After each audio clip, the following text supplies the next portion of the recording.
Hello and welcome to the 2019 Gizmo Angling Commercial Knockout. Last year was the inaugural event, which saw some of the top names in UK match fishing battle it out for the coveted title. This year, the event is back, kicking off once again at the famous Tunnel Barn Farm in Warwickshire. We caught up with the event sponsor, Dennis Vors, to find out what's been happening over the last few months. Well, we wouldn't have an event without a sponsor, and this event has once again been very kindly backed by Dennis Vors from Gizmo Angling. Dennis, I don't mind saying, because I know what's coming, that you've been a bit quiet these last sort of 10 months. Not a lot of new products, not a lot happening. What's the story? Well, it's been full on really. Europe has sort of took off with our existing products, but my main focus has been on two new products. It's been a lot of hard work, 24 months. We're not going to just bring out anything, just put a Gizmo logo on it. That's not how we work. You know, I'm an angler first and foremost. I bought an awful lot of stuff that I don't need, right? So we looked at hook wallets and hook length retaining systems and looked at them in detail and said, right, what can we do to make it better? And there's a few things that I found that were problematic or that slowed me down in my prep. So with this new hook wallet that's coming out, I believe we've sort of fixed it. Now, I've had a quick look at this, folks, and I must say it's very impressive. And the thing I like about it, very much like the hook tire, it's the first solution I've seen to a problem that a lot of anglers have. And that problem is the conventional hook box. Obviously, you put your new hook lengths on, and the first hook length off is the last one you tie. So the hook lengths at the bottom of your pins are constantly getting older and older. That solves the problem. Yeah. I mean, I've had a couple of occasions where, you know, generally I use 5-6 hook lengths in a match, but I've had a couple of occasions where I've drawn a snag pit and I've had to use those old hook lengths and they've been useless. Yeah. And I've ended up having to tie on the bank.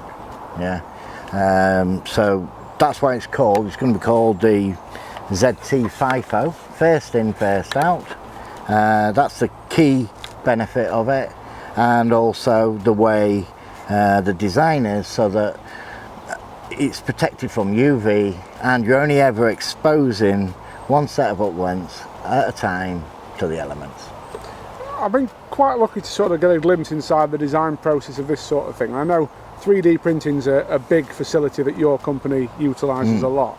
And I believe you've got another product made in that way that's, I'd say, similarly special, really. Yeah. I'd just like to mention, this is not going to be 3D printed. It just doesn't lend itself to it. Yeah. Because of, you know, how us anglers treat our stuff. It needs to be super robust. So who's going to be manufacturing that?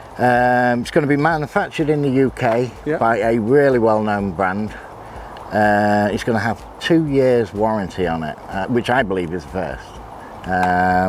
It's going to be proper. The materials used, the quality, is going to be second to none. I'm excited to have a look at that, 100%. So the one thing that we have done is we've set up a 3D printing farm. 3D printing is has come on leaps and bounds. There's a few companies actually doing some angling products and have done for quite a while using 3D printing technology. It's come on a long way, and what it's enabled us to do is, we get asked all the time, I'd love a ZT Pro, or I'd love a handheld, but they're like £35, £140, and you just can't afford it, right? So what we did was we said, can we make a handheld hook tire for everybody, that's affordable? And we've come up with this. This is called the ZT Ultralight, obviously the ZT Light we've seen before. Considerably lighter than what went before it, and you tell me it actually floats as well. Yes. Surely that's a bad business move, Dennis, a floating hook tyre. Nah, not really. I mean, every one of our products is built to last forever, so why change a habit of a lifetime? Absolutely. And when can we expect to see these two in the shops? Right, so this one imminently, within the next couple of weeks, we'll be launching it. It's going to be £7.50 Okay, and it will do hair rigs. Right, okay. Hair rigs to spade end hooks as well. Straight hook lengths, the lot. This one is a matter of weeks away. Like anything, when we're working with a manufacturer, this is actually a 3D printed version. Like I say, the actual production version, the one that goes on sale, won't be 3D printed. But like anything with manufacturing, we can't set a date because we want to make sure it's 100%. Got to be right, hasn't it? Yeah, absolutely. But realistically, we were looking at 6 to 8 weeks. And these will be available when they're launched through your website? They'll be available through our website and our retailers. Awesome. Okay. And so on to the day's action.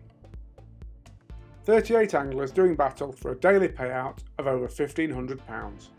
But more importantly, anglers striving to catch a good weight, and so keep themselves in contention of making the top 20 at the end of the 4 qualifying rounds. This will give them a place in the final at Barston Lakes, when most of the overall money will be paid out.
I'll do your presentation. Your sections first. New pool from peg 22 with a weight of 101.11, Kerry Kirkwood.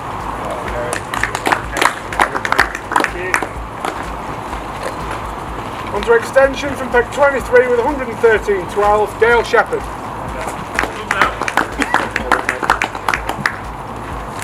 House pool now from peg 4 with 91.3, Matt Dawes. Well done, Vic. And on to the overall now, paying the top 4 today. 4th place, picking up 160 quid from peg 29 on extension with 122.15, Jordan Holloway. Well done. 3rd overall, 200 quid from peg 19 on extension, 123.6, John Arthur. Okay. Second overall, weighed 127.10 from peg 1 on Newport, picking up 300 quid. Luke Sears.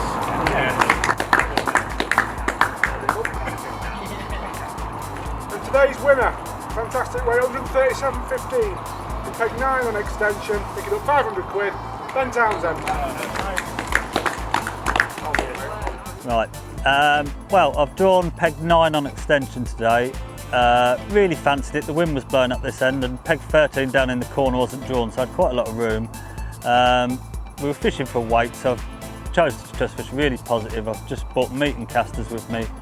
I fished a top 5 down the edge with meat, mushy meat and ground bait, which hasn't really worked. I've lost a big carp early on and a few stockies, but that was it. I've fed meat quite heavily on a top kit in about 3 foot of water, and then cast shallow out to the pot. Caster's been really good for 2 hours, and then John opposite me's gone shallow and I've stopped catching, and I've managed a few on meat on a top kit, big F1s when I did catch them there, and luckily they've come back shallow the last hour and a half. I had probably my best spell, catching 12 to 15 inches deep. And then I've caught 3 or 4 big F1s the last 10 minutes, again short on meat. And luckily it's just been enough. I thought John might have done me the way he was catching in the middle, but a great start to the league, and onto my home water decoy next round, so can't wait for it. As well as the £500 winner's purse, Ben's winning weight puts him in contention for the Joseph James Law Big Weight Prize. A £500 sponsored prize paid out to the biggest weight over the 5 rounds of the competition.